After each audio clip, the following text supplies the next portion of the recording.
Bom, vamos lá falar sobre uma das maiores, se não a maior, transformação na economia do Brasil das últimas décadas, a nova reforma tributária. Esta análise vai direto ao ponto para a gente entender o que de fato está mudando e por que isso é tão importante.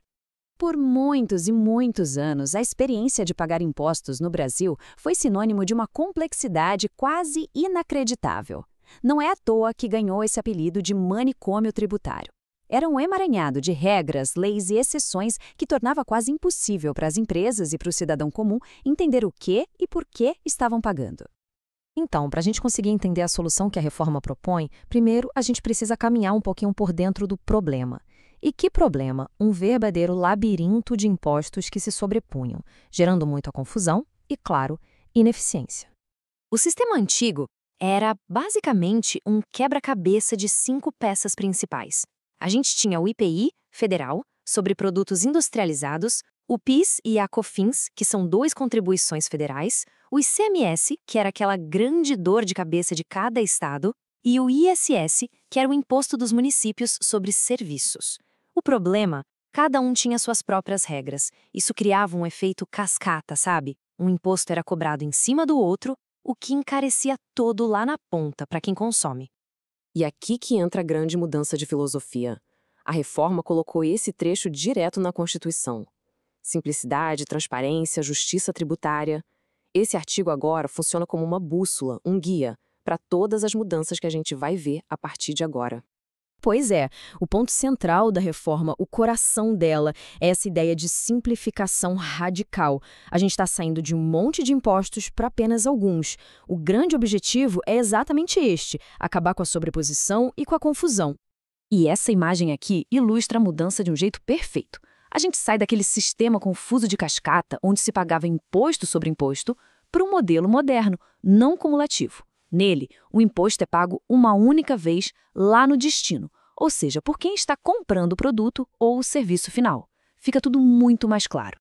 Certo, vamos então ao núcleo da nova estrutura para ver como essa unificação vai funcionar na prática. O primeiro é o IBS, o Imposto sobre Bens e Serviços. Ele vai ser o novo imposto dos estados e dos municípios, juntando o ICMS e o ISS. A grande sacada aqui é que ele vai ter uma regra única para o Brasil inteiro. Isso acaba com a tal guerra fiscal entre os estados e com aquela confusão de ter 27 legislações diferentes. Em seguida, vem a CBS, a Contribuição sobre Bens e Serviços. Ela é, digamos, a parceira federal do IBS. A lógica é a mesma: unificar os principais tributos federais sobre o consumo, que eram o PIS e a COFINS, em uma coisa só, também seguindo a regra da não cumulatividade. Agora, o que é realmente interessante de notar é como o IBS e a CBS vão trabalhar juntos. Embora sejam tributos separados, um para estados e municípios e outro federal, eles foram desenhados para seguir as mesmas regras. É o que os especialistas chamam de IVA dual. E isso, claro, simplifica demais a vida de quem paga imposto. Além desses dois, a reforma cria também um imposto seletivo, o IS.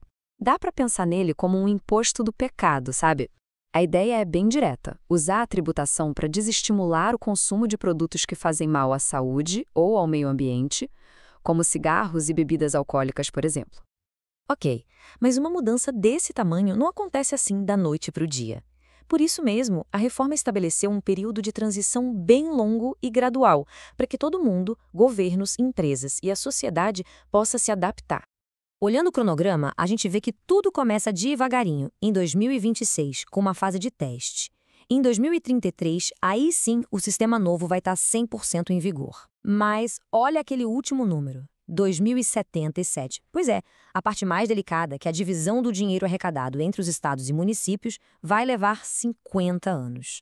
Isso tudo foi fruto de uma negociação política intensa, para garantir que nenhum governo perca a receita de forma brusca. Tá bom, mas e na prática? O que tudo isso muda na vida diária, na economia real? Para começar, um número bem impactante: 0%. Essa vai ser a nova alíquota de imposto para todos os produtos da nova Cesta Básica Nacional.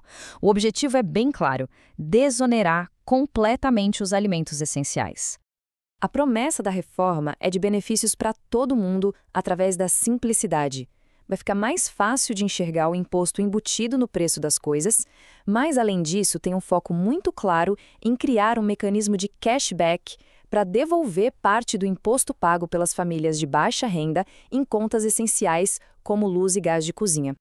E não é só a cesta básica. Vários setores considerados cruciais também vão ter um belo alívio, com uma redução de 60% na alíquota. A gente está falando aqui de serviços de saúde, educação, transporte público, produções culturais, medicamentos. A ideia é garantir que esses serviços e produtos fiquem mais acessíveis. E para garantir que tudo isso funcione de forma harmônica, uma das inovações mais importantes é a criação do Comitê Gestor do IBS. Pense nele como um grande maestro, com representantes de todos os estados e municípios, garantindo que a regra do IBS seja a mesma, não importa em que parte do Brasil a pessoa esteja. Chega de confusão legislativa. No fim das contas, tudo se resume àqueles princípios que a gente viu lá no começo: simplicidade, transparência e justiça tributária. O sucesso da reforma vai ser medido pela capacidade dela de entregar um sistema que todo mundo possa entender e que crie um ambiente de negócios mais justo. A nova estrutura está definida. O caminho para um sistema mais simples está traçado. Mas a grande questão que fica, e que só o tempo poderá responder, é se essa mudança monumental vai de fato resultar em um Brasil mais justo, com uma distribuição de renda melhor e menos desigualdades. Essa é a promessa. Vamos ver.